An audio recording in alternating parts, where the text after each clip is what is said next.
Tayo po muna ay manalangin. Tayo po pumikit, tayo manalangin. Dear Lord, what we know not, teach us. What we are not, make us. What we have not, give us. In Jesus' name, Amen.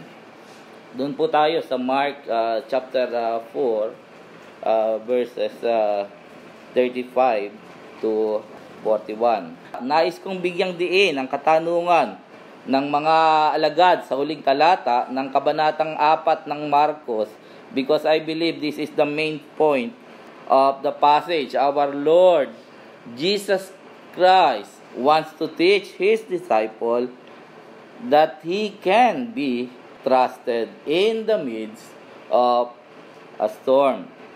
Sino nga ito na pati ang hangin at ang dagat ay tumatalima sa Kanya? And they feared exceedingly, and said one to another, what manner of man is this, that even the wind and the sea obey Him. Napakahalaga ng tamang pagkakilala sa ating Panginoong Hesukristo, because an unknown God cannot be trusted. At Siya ay nagpapakilala sa atin para tayo ay laging magtiwala sa Kanya, lalong-lalo na sa panahon ng pangangailangan. A.W. Tozer, a 20th century theologian and preacher, said that what comes into our minds when we think about God is the most important thing about us. Tozer believed that our understanding of God and our response to Him shapes our action, character, and eternal perspective. I totally agree with him. Kung ano ang pagkakilala natin sa Panginoon, susunod na dun ang iyong response sa Kanya, and it will bring confidence kapag alam mo na kasama siya. Alam niyo mga kapatid, isa yung dahilan kung bakit ako laging sumasama doon sa aming Vikings dati. Bukod sa masarap na kwentuhan at masarap na kainan, alam kong hindi nila ako pababayaan doon sa, lalong-lalo na nung mapunta kami doon sa, nung maligaw kami doon sa bird sanctuary, ay napatunayan ko na talagang nandoon yung camaraderie na hindi nila ako iiwanan. Gayon din sa Panginoon. If you know Him, if you know that He is by your side, you could rest in Him.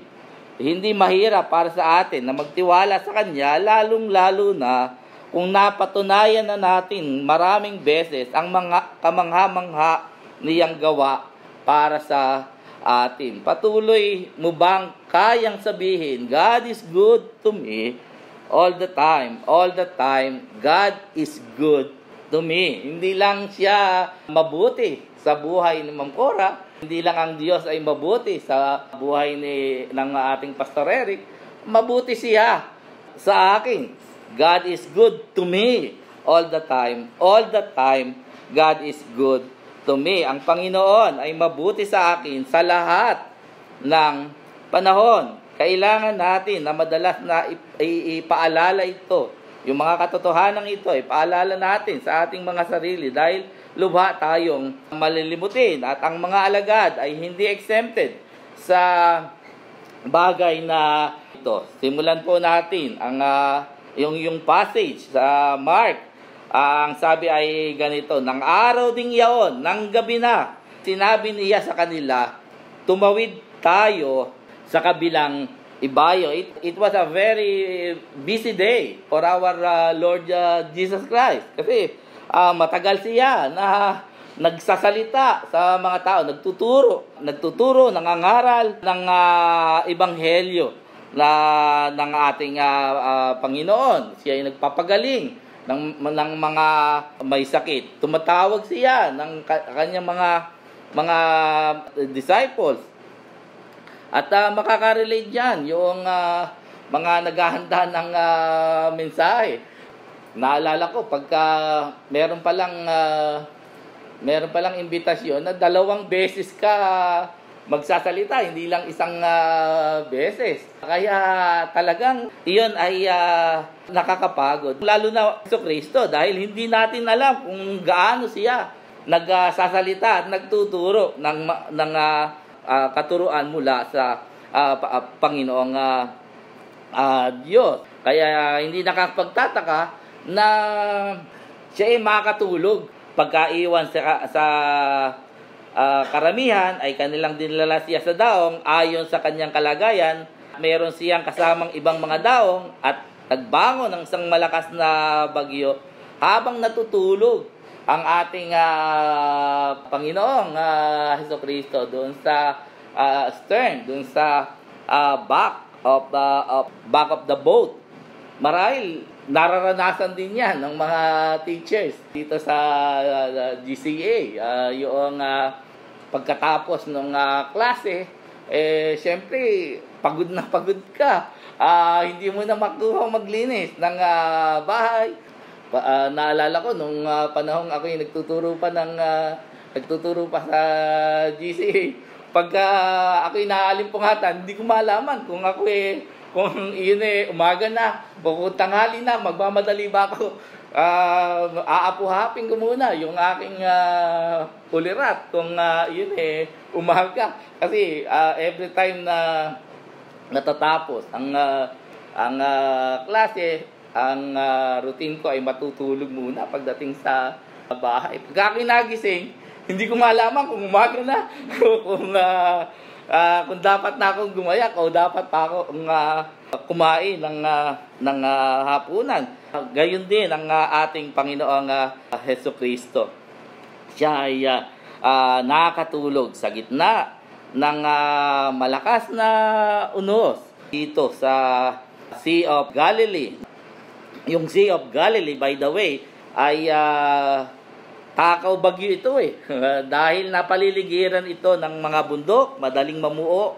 Ang malakas na unos dito, pangkaraniwan. Hindi pangkaraniwang unos ang dumating sa kanila, ang kinakaharap ng mga disciples.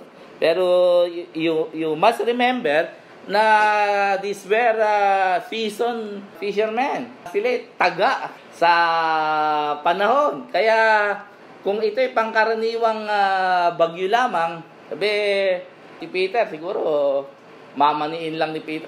Gisingin mo pang Panginoon very common ito.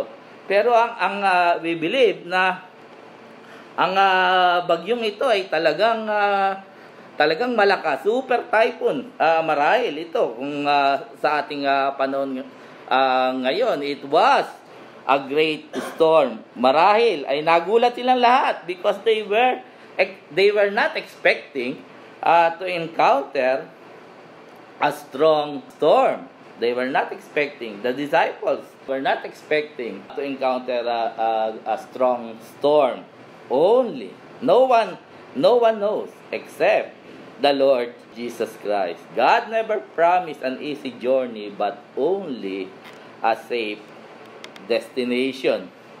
Through many tribulations, we must enter the kingdom of God. Yes, we will encounter difficulties. Yes, we will encounter challenges, even heartaches. But be encouraged, my dear brethren. God will always be with us. In the midst of trouble, He will be there. He is our Emmanuel. He will never leave us nor forsake us. Isa lang ang dapat nating tiyakin. We are not resisting the revealed will of God. Ang mga alagad ay kinakaharap ng mga alagad ang malakas na unos, ang malakas na unos, hindi dahil sa sila'y masusuwayin. They were not like Jonah, the prodigal prophet. Kinakaharap nila ang malakas na unos dahil mismo sa sumusunod sila sa Panginoon. The Lord led them to face storm, to test their faith in Him.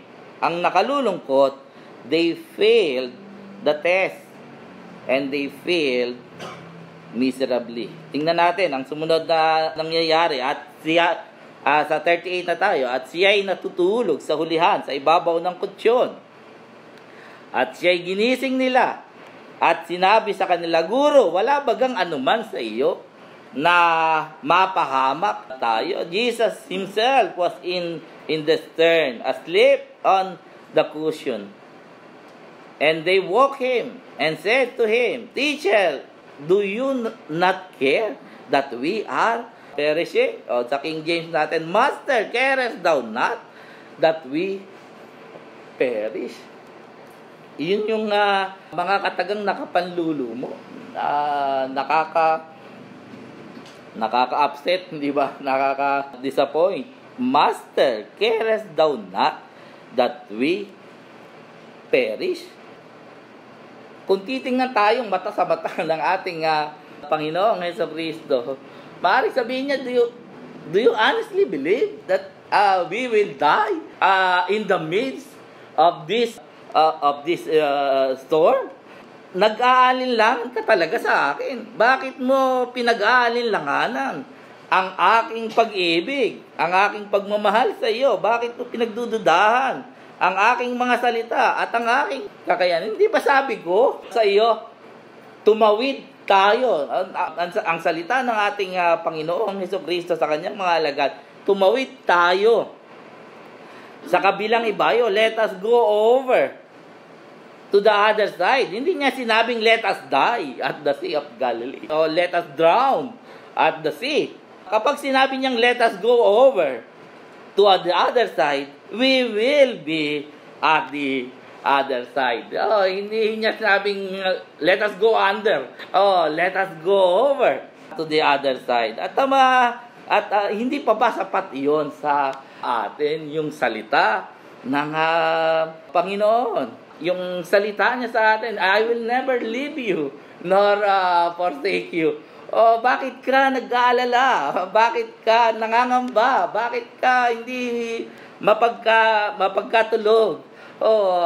Nasa na ang iyong pananampalataya? Ang problema kasi sa mga alagad, hindi sila talaga nakikinig sa pagtuturo ng Panginoong Jesucristo. Samantalang sa Mark chapter 1 verses 14 to 15, ipinangangaral na niya ang ebanghelyo. Ang sabi doon, pagkatapos ngang madakip si Juan ay napasa Galilea si Jesus na ipinangangaral ang ebanghelyo ng Diyos. Ang mabuting balita. Ano ang mabuting balita? Si Jesucristo ay naparito sa sanglibutan upang tubusin tayo sa ating mga kasalanan. Siya na Diyos na maluwalhati, nagpakumbaba, nagkatawang tao para tayo itas mula sa galit ng Diyos. Siya na walang obligasyon namatay doon sa krus ng Kalbaryo para sa isang makasalanang tulad mo at tulad ko,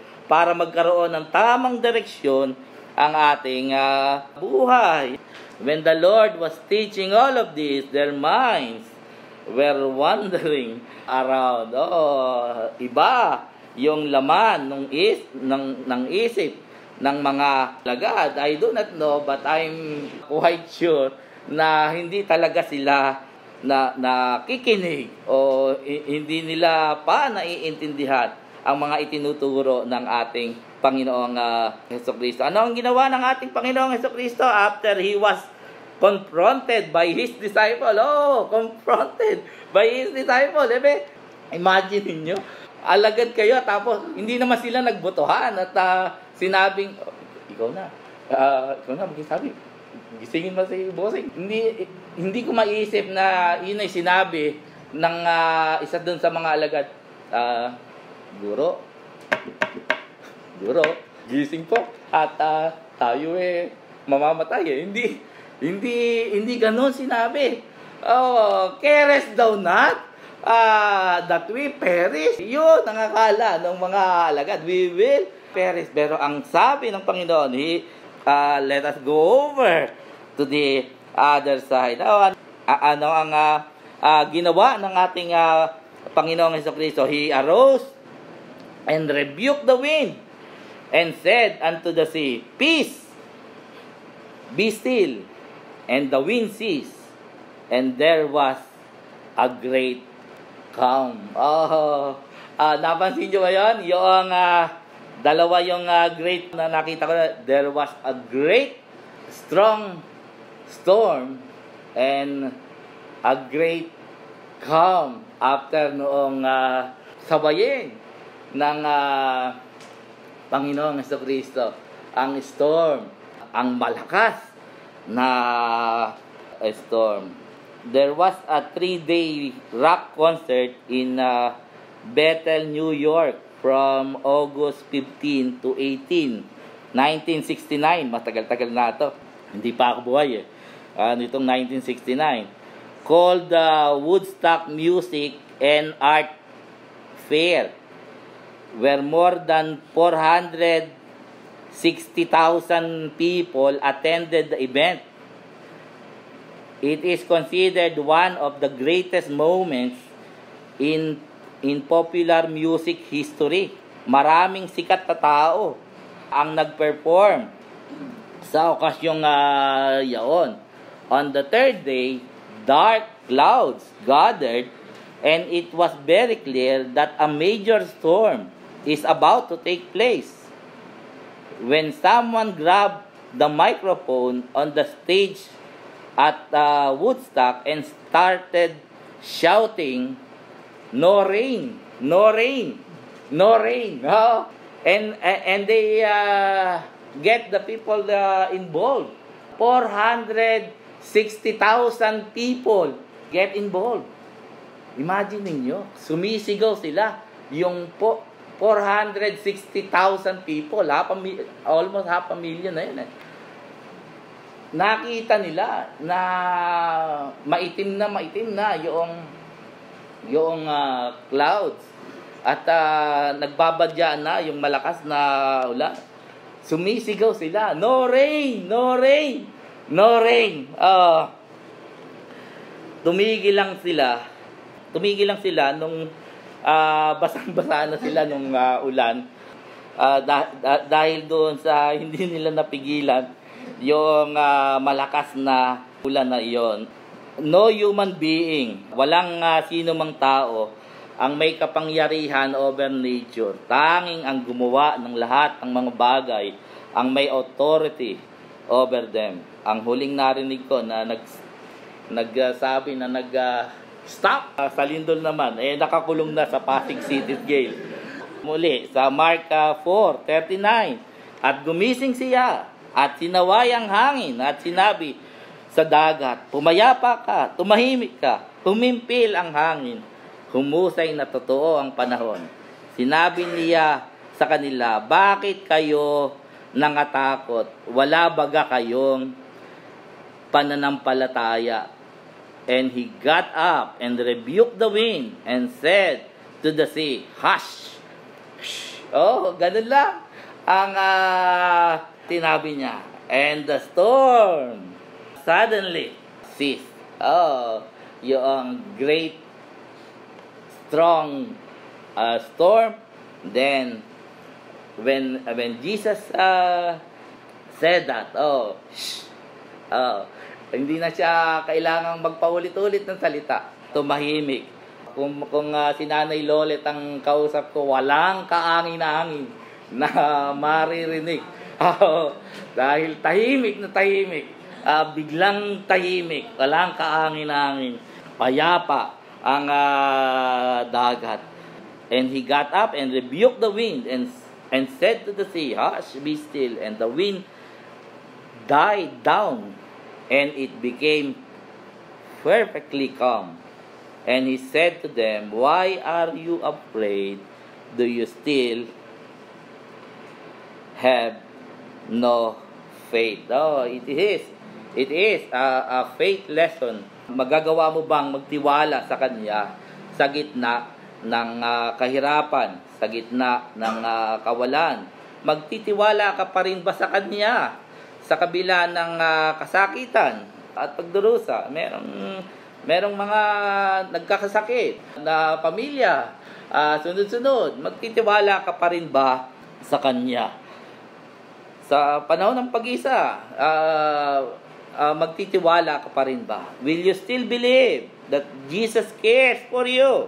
Kahit isa-isa nang nagkakamatayan ang iyong mga mahal sa buhay. Una, yung kuya ko, si Kuyang Luis. Sumunod ang father ko, at nitong huli, ang mother ko. Yung hindi ka ba nagtatanong, bakit ganun Panginoon? Meron ding umaten dito na nagkasunod yung namatay sa kanilang pamilya. At marahil ay magtatanong ka, bakit ganun, Panginoon? Bakit lahat na lang namamatay? Bakit kung sino pa yung mahal mo, siyang nawawala? Bakit kung sino pa yung minamahal mo, siyang nawawala? Hindi mo ba itinatanong iyon pagka minsan sa Panginoon? Itanong mo sa akin, sasagutin kita ng mabilis. Bakit ganun, Pastor? Ang sagot ko, hindi ko rin alam. Isa lang ang alam ko, ang Panginoon ng Biblia ay mabuting Diyos at gumagawa ng mabuti. Taste and see that the Lord is good. Blessed is He. Blessed is the man that trusted in Him. Every good gift and every perfect gift is from above, and cometh down from the Father of lights, with whom is no variableness, neither shadow of turning. We have all the reason to trust God, because He is good to each and every one of us. I hope you will trust God. I pray you will trust Jesus in the midst of difficulties, in the midst of the many challenges in life. Watch out for the place. Sabi dun sa verse 41, last verse. And they feared exceedingly and said to one another, what manner of man is this, that even the wind and the sea obey him? Parang sa 1 John 3, di ba? Yung dito sa verse 41 ng Mark 4, ang sabi ng mga alagad, what manner of man is this, that even the wind and the sea obey him? Doon sa 1 John 3, behold, what manner of love the Father has bestowed upon us. Sila'y nangatakot na lubha, at sila'y nangagsabihan, sino nga ito, na pati ang hangin at ang dagat ay tumatalima? Hindi basta-basta tao ito. Ibang klase ito. Even the wind and the sea obey him. Pambihirang kapangyarihan ito. Only God can do this kind of miracle. At sila'y natakot na lubha. They feared exceedingly. Ang takot na nadarama nila sa talatang 41 ay kaiba sa takot na sinasabi doon sa 40. They feared the fear that they felt in verse 40. At ba yun nandun sa verse 40? Basahin natin muli. At sinabi niya sa kanila, bakit kayo nangatakot? Yung takot na yon ay nagdadala. Yun ay kawalang pananampalataya. Dala ng kanilang kawalang pananampalataya. While the fear in verse 41, they feared exceedingly. What manner of man is this? Ay dala ng kanilang paghanga at mataas na paggalang sa Panginoon. It is a reverential fear to the Lord. They stand in awe sa Panginoong Diyos nung makita nila ang kamanghamanghang gawa ng Panginoon. They become very much afraid and said to one another, "Who then is this, that even the wind and the sea obey him?" Mark is giving us a rhetorical question. The answer is obvious. Who then is this? He is God Almighty. Will you trust Him today? Will you rest upon Him? Will you rely on Him? Siya lamang ba ang pinaglalagakan mo ng pag-asa? Do you find Him trustworthy?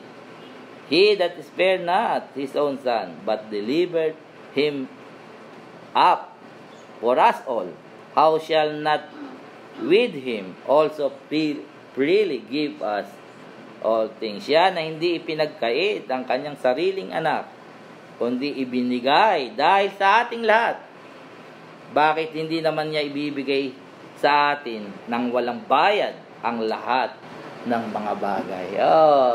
Will you trust Him today? Magtitiwala ka pa rin ba sa Panginoong ito? Despite of many difficulties, despite of many challenges in our life, alam ko, Panginoon, na hindi mo ako pababayaan. It is enough that you said, you will never leave me nor forsake me. He is our Emmanuel, God with us. Bakit tayo matatakot sa dala ng bukas? He is for us, and He is not against us. He is able to do exceeding abundantly above all that we may ask or think. Patuloy po tayo na magtiwala sa ating Panginoong Diyos, sapagkat siya ay karapat-dapat ng ating pagtitiwala. Tayo manalangin. Panginoon, maraming salamat po